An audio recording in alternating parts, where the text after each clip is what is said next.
Bismillahirrahmanirrahim. Assalamualaikum warahmatullahi wabarakatuh. Perkenalkan, nama saya Fatima Zahra Nandika dengan nomor NIM 29021500006 dari program studi akuntansi kelas C semester 3 Fakultas Ekonomi dan Bisnis Pancasakti University. Pada video kali ini saya bermaksud untuk memenuhi tugas pada ujian tengah semester 3 kali ini.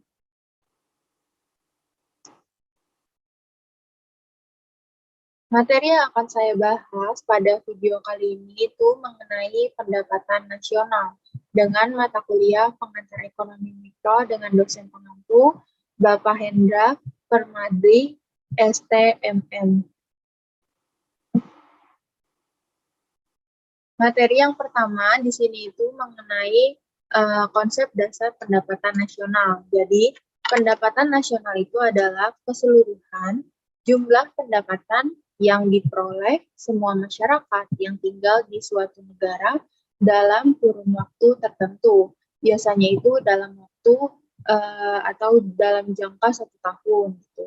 Sedangkan menurut Cass dan Fair tahun 1996, nilai barang dan jasa akhir berdasarkan harga pasar yang diproduksi oleh sebuah perekonomian dalam satu periode dengan menggunakan faktor produksi yang berada dalam wilayah perekonomian tersebut. Kemudian di sini juga terdapat aliran pendapatan. Aliran pendapatan di sini yaitu yang pertama produsen itu meminjam faktor produksi dari mana? Dari konsumen. Kemudian yang kedua, produsen memberi kompensasi atau jual beli atau sewa kepada konsumen atas faktor produksi yang digunakan. Kemudian yang ketiga, konsumen membeli produk berupa barang atau jasa dari produsen. Yang keempat, pembelian produk berupa barang atau jasa dari konsumen merupakan pendapatan produsen. Kemudian selanjutnya yang kelima itu adalah semua pendapatan konsumen itu tidak seluruhnya untuk konsumsi. Sebagian itu ditabung di lembaga keuangan. Yang keenam, dana yang tersimpan di lembaga keuangan itu digunakan untuk penanaman modal. Terus selanjutnya dana yang tersedia dalam lembaga keuangan dan disimpan di penanaman modal digunakan oleh produsen untuk investasi. Nah, selanjutnya konsumen itu membayar pajak kepada pemerintah. Nah, pemerintah ini itu memberikan subsidi kepada konsumen. Nah, yang ke-10 produsen membayar pajak kepada pemerintah. Yang terakhir 11 itu pemerintah memberi subsidi kepada produsen. Next, selanjutnya itu manfaat perhitungan pendapatan nasional. Di sini terdapat 4 manfaat perhitungan pendapatan nasional. Apa saja? Yang pertama itu mengetahui struktur perekonomian suatu negara. Kemudian yang kedua itu membandingkan perekonomian antar negara. Yang ketiga, mengetahui bagaimana perkembangan perekonomian dari tiap tahun ke tahunnya. Kemudian yang keempat itu sebagai pedoman bagi pemerintah untuk mengambil kebijakan yang berkaitan dengan perkembangan ekonomi nasional. Selanjutnya di sini juga terdapat faktor yang mempengaruhi pendapatan nasional. Faktor yang mempengaruhi pendapatan nasional di sini terdapat 3, yaitu yang pertama kualitas sumber daya alam.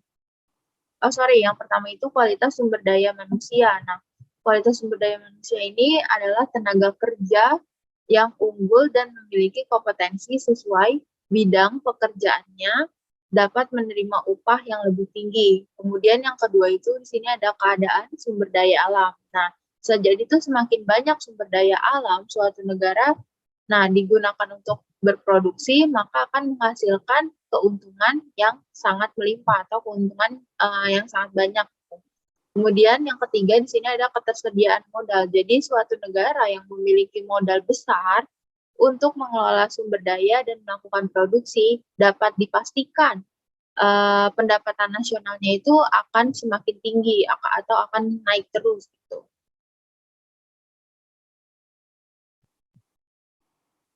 Nah, kemudian di sini ada konsep pendapatan nasional. Nah, konsep pendapatan nasional di sini yang pertama itu ada gross domestic Product atau GDP. Nah, jadi Gross Domestic Product ini itu adalah nilai seluruh produksi barang dan jasa di suatu negara selama 1 tahun, baik oleh perusahaan nasional maupun perusahaan asing yang ada di negara tersebut gitu. Nah, dengan rumus GDP di sini itu adalah rumusnya GDP sama dengan pendapatan WNI ditambah dengan pendapatan WNA. Kemudian yang kedua di sini ada Gross National Product atau GNP. Nah, produk nasional di sini itu adalah pendapatan nasional dengan menjumlahkan nilai barang dan jasa yang dihasilkan oleh warga negara tersebut, baik yang tinggal di dalam negeri maupun di luar negeri. Nah, rumus GNP sendiri itu adalah GNP sama dengan pendapatan WNI dalam negeri ditambah pendapatan WNI luar negeri. Atau bisa juga GNP sama dengan GDP. GDP di sini itu adalah Gross Domestic Product, GDP, ditambah atau dikurang pendapatan neto. Nah, dengan catatan pendapatan neto di sini itu adalah selisih pendapatan antara warga negara Indonesia luar negeri dikurangi oleh pendapatan warga negara asing dalam negeri. Gitu. Kemudian yang ketiga di sini itu ada Net National Product atau NNP. Nah, produk nasional di sini itu merupakan hasil dari nilai GNP yang telah dikurangi dengan penyusutan modal dalam proses produksi. Nah, jadi NNP itu merupakan konsep pendapatan nasional yang dilihat hanya dari laba yang diperoleh, karena tujuan dari NNP itu adalah untuk mencari neto atau nilai bersih dari suatu produksi.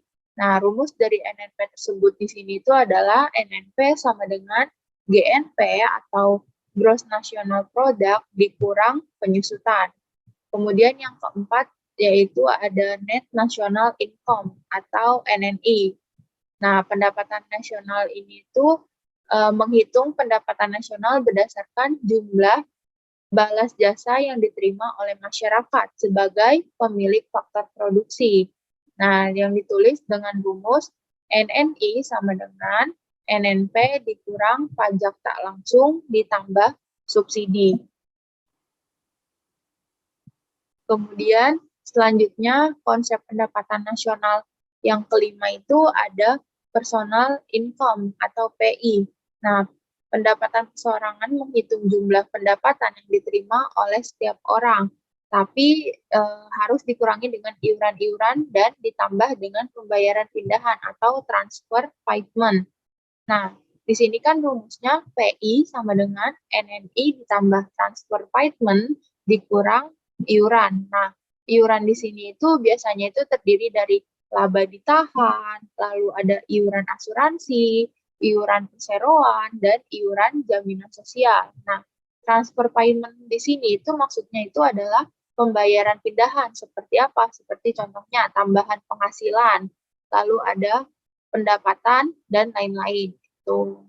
Nah, kemudian konsep pendapatan nasional yang ke-6 itu ada disposable income atau DI.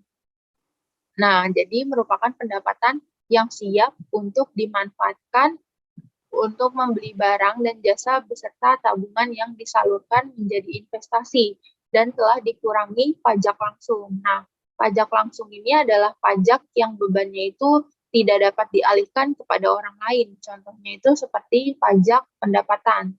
Nah, disposable income atau DI ini ditulis rumusnya yaitu DI sama dengan PI dikurang pajak langsung. Nah, kemudian di sini ada contoh soal. Seperti kan di sini diketahui di suatu negara mempunyai data sebagai berikut. Jumlah produksi perusahaan asing dan lokal 319.200. Kemudian jumlah produksi perusahaan asing 91.500. Ada jumlah pendapatan warga negara di luar negeri 40.000, penyusutannya 20.000. Lanjut ada pajak tidak langsungnya 53.000. Kemudian pajak langsungnya ada 28.800, kemudian ada transfer payment-nya 21.000, laba ditahan 2.600, pajak perusahaan 13.160,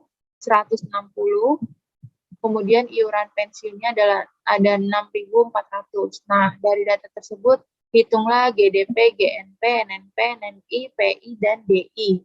Nah, di sini yang pertama kita hitung GDP terlebih dahulu. Nah, tadi kan sudah diketahui bahwa GDP itu rumusnya adalah pendapatan WNI dalam negeri ditambah pendapatan WNA dalam negeri. Nah, kan sini sudah diketahui nih, jumlah produksi perusahaan asing dan lokal, yaitu 319.200. Nah, berarti ini 319.200. Kemudian kita cari hasil GNP-nya. GNP tadi rumusnya itu GDP ditambah atau dikurang pendapatan neto. Nah, GDP-nya itu tadi berapa? Nah, GDP-nya sudah kita ketahui nih, sebesar 319.200. Nah, kemudian pendapatan neto itu tadi apa? Pendapatan neto nih dari jumlah pendapatan warga negara di luar negeri. Di luar negeri dikurang sama jumlah produksi perusahaan asing. Berarti kan 40.000 dikurang 91.500. Nah, hasilnya itu kan negatif 51.500. Berarti 319.200 dikurang 51.500. Hasilnya itu 267.700. Nah, kemudian selanjutnya kita hitung NNP-nya. NNP itu kan rumusnya GNP dikurang penyusutan. Tadi GNP-nya sudah diketahui bahwa GNP-nya itu 267.700 dikurang penyusutannya berapa? Tadi penyusutannya itu adalah di 20.000, berarti 267.700 dikurang 20.000, hasilnya itu 247.700. Kemudian NNI itu rumusnya NNP dikurang pajak tak langsung ditambah subsidi. Nah, berarti kan NNP-nya itu tadi 247.700 dikurang pajak tak langsungnya berapa? 53.000. Nah, kita masukin nominalnya 53.000 karena dia di situ tidak ada subsidi, tidak ada keterangan subsidinya, berarti tidak usah kita tambah subsidi lagi, berarti hanya sampai di sini aja, yaitu 247.700 dikurang 53.000, hasilnya itu 194.700. Berarti itu hasil dari NNI. Kemudian selanjutnya yaitu penghitungan PI. PI itu rumusnya adalah NNI ditambah transfer payment dikurang iuran. NNI-nya tadi sudah kita ketahui sebesar 194.700. Ditambah transfer payment-nya berapa? 21.000. Dikurang iurannya berapa tadi? Sudah diketahui iurannya itu 22.160. Nah, berarti kan tinggal kita tambah nih, NNI ditambah transfer payment dikurang iuran. Hasilnya itu 193.560. Kemudian perhitungan yang terakhir itu perhitungan DI. DI itu rumusnya PI dikurang pajak langsung. PI-nya berapa? 193.560. Dikurang pajak langsungnya yaitu 28.800. Berarti hasilnya itu 164.760. Nah, kemudian selanjutnya di sini ada metode perhitungan pendapatan nasional. Yang pertama itu metode produksi. Nah, jadi kegiatan produksi adalah kegiatan yang menciptakan nilai tambah atau value added. Jadi, ada perhitungan pendapatan produksi hanya mencakup perhitungan nilai tambah pada setiap sektor produksi. Nah, rumusnya itu Y sama dengan P1 dikali Q1 ditambah P2 dikali Q2, kemudian bisa P3 dikali Q3, dan seterusnya. Nah, seperti pada tabel perhitungan pendapatan produk baju. Nah, di sini kan jenis barang nih. Jenis barangnya ada kapas, benang, kain, baju. Nah, kapas dengan harga 12.000. Kemudian nilai tambahnya itu 12.000.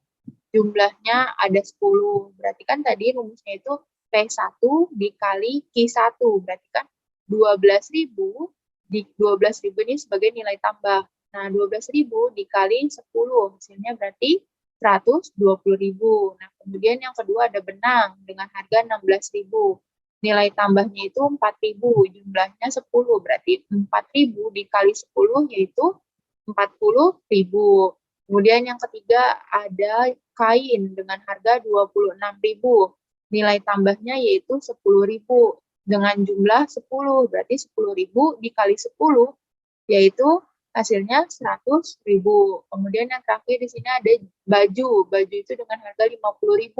Nilai tambahnya itu 24.000. Berarti nah jumlahnya itu 10.000. Berarti 24.000 dikali 10 hasilnya 240.000. Nah, tinggal kita jumlah nih harganya 12.000 ditambah 16 tambah 26 tambah 50 hasilnya 104.000. Nah, kemudian nilai tambahnya kita jumlahin juga 12.000 ditambah 4.000 ditambah 10.000 ditambah 24.000 hasilnya yaitu 50.000. Kemudian ininya metode produksi kita tambahin 120 tambah 40 tambah 100 tambah 240 hasilnya adalah 500.000.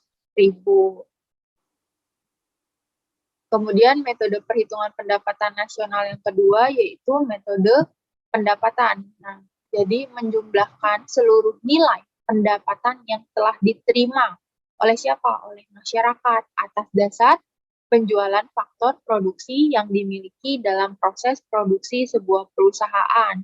Nah, seperti di sini nih, faktor produksi itu apa saja? Ada tanah, tenaga kerja, modal, skill. Terus pendapatannya itu apa aja? Sewa, upah, bunga, dan profit. Simbolnya, kalau tanah sewa itu berarti R.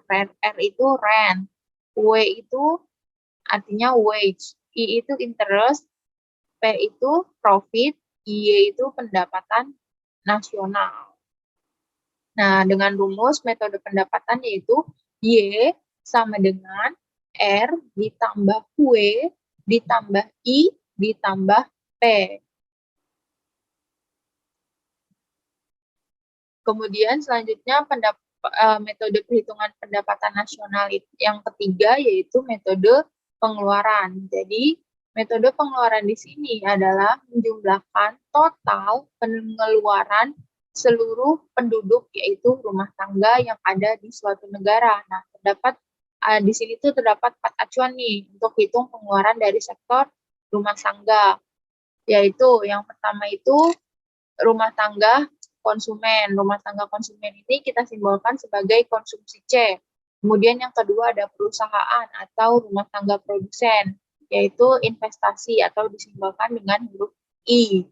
Kemudian yang ketiga ada pemerintah atau rumah tangga pemerintah, yaitu pengeluaran pemerintah. Kita simbolkan itu dengan huruf G.